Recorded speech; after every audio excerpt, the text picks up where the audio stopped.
Mark chapter 5. Then they came to the other side of the sea, to the country of the Gadarenes.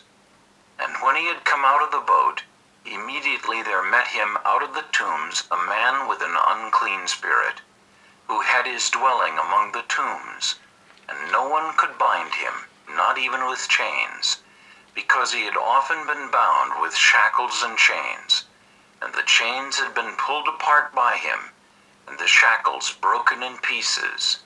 Neither could anyone tame him. And always, night and day, he was in the mountains and in the tombs, crying out and cutting himself with stones.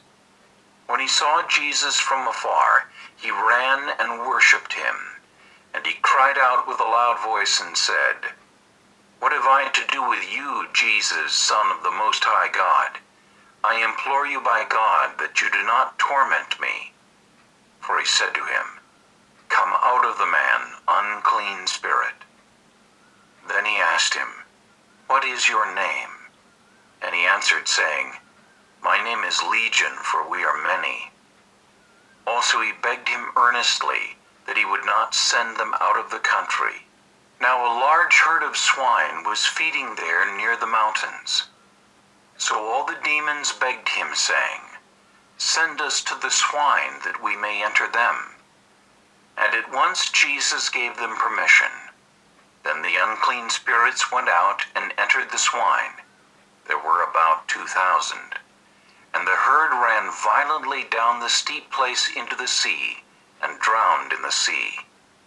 So those who fed the swine fled, and they told it in the city and in the country. And they went out to see what it was that had happened.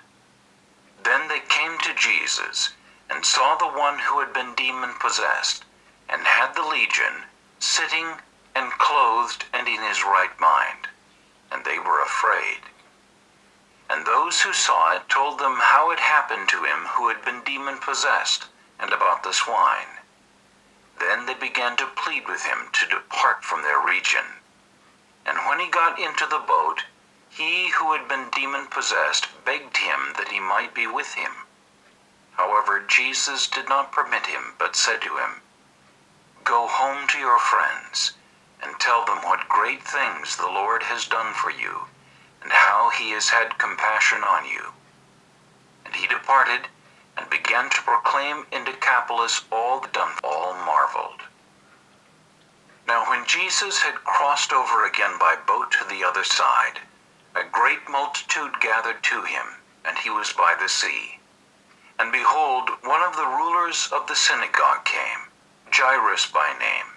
And when he saw him, he fell at his feet, and begged him earnestly, saying, "My little daughter lies at the point of death. Come and lay your hands on her, that she may be healed, and she will live." So Jesus went with him, and a great multitude followed him and thronged him. Now a certain woman had a flow of blood for 12 years, and had suffered many things from many physicians. She had spent all that she had, and was no better, but rather grew worse. When she heard about Jesus, she came behind him in the crowd, and touched his garment. For she said, "If only I may touch his clothes, I shall be made well."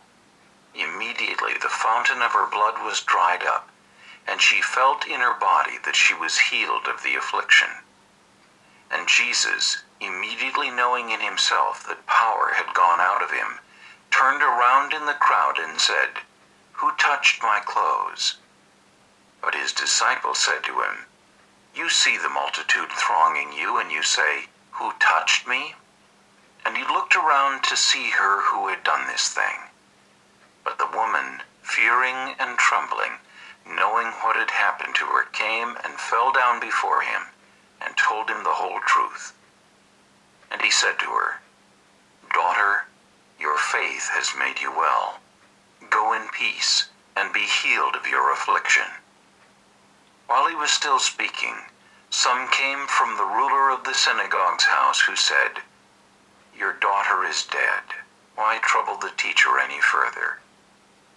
As soon as Jesus heard the word that was spoken, he said to the ruler of the synagogue, "Do not be afraid, only believe." And he permitted no one to follow him except Peter, James, and John, the brother of James.